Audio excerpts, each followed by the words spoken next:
So there he is. He's saying essentially, I may be president, but that's how I fight back.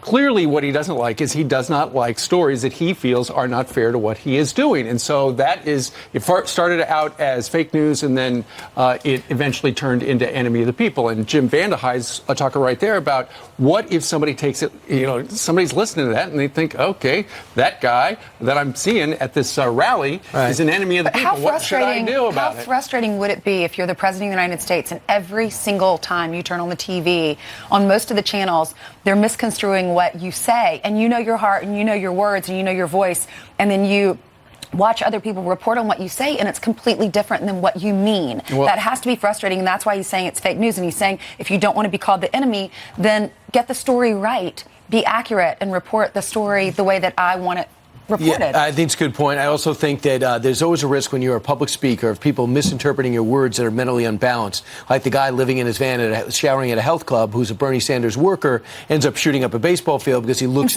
You asked Steve Scalise when we interviewed him. You said, do you blame Bernie Sanders? No. Yeah. And he said, absolutely not. This guy was a nut. I actually thought you asked that question. No, you did. No, thank you. It was a great question. I was thinking I wish I had. Usually I like to praise myself, but I like it better when you do. But also I think it's important to bring up, too, I think Jim VandeHeye is fair. I think Jonathan Swan is fair. I think Axios is fair. And I thought he asked a good question. The president gave an honest response back. And I would not doubt, just an opinion, I don't know. But that's why he said yesterday, this is 2 days after his interview, I think, you have some very good people as reporters and journalists. You have some that are not good at all.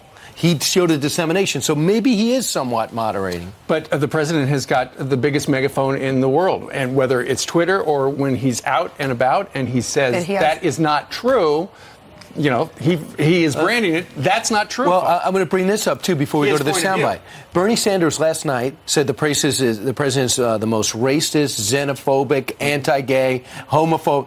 What does that do? Well, what did Bernie Sanders do last night to his supporters? Why is Bernie Sanders not worried about people misinterpreting his words and his actions? Because if he's describing the president accurately, which I assume he is because he only tells the truth, then maybe there's somebody's misinterpreting those words and thinks they have to do what some of those clowns did last week.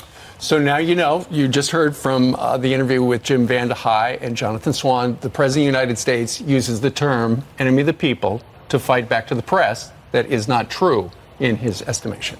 Well, and Nancy Pelosi, we heard Hillary Clinton say, if you want civility, we're not going to be civil until Democrats win. Nancy Pelosi had a similar message. Listen to this.